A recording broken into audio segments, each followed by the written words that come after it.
The next day, I went to the police station again, and at that time, I had a meeting with a Sergeant Anthony Mzanga, who would not tell me where my mother was, although he knew. He made it clear that he knew where my mother was. He would not tell me where my mother was, and he would not tell me why he was not telling me where my mother was. I don't know if this is legal, but it does not sound legal. Maybe your viewers can pipe in. This is like the Soviet Union putting someone in a gulag. We now know that my mother, in fact, was fighting to free herself. We have documents from the place where they put her. The place where they put her is called Cranberry Landing in a town called Court, New York. And their own documents say my mother was demanding that they free her, that she's their prisoner, that she's never been treated this badly the entire time she's been in the United States.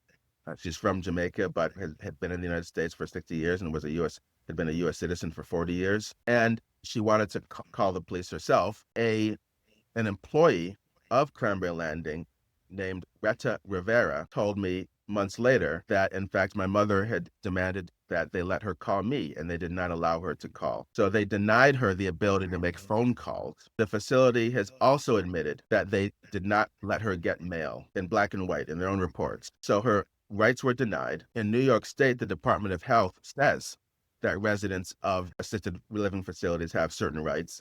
Among them is the right to receive mail. Mail must not be interfered with. You can see it on the Department of Health website. In addition, they say that one right that residents of assisted living facilities have is the right to see visitors of their choosing. Instead, my brother, after I discovered the location, was about 5 weeks after the first kidnapping, my brother blocked almost everyone from seeing my mother, including longtime family friends. So ultimately, I subpoenaed the infamous list of my brother, Chris Farley.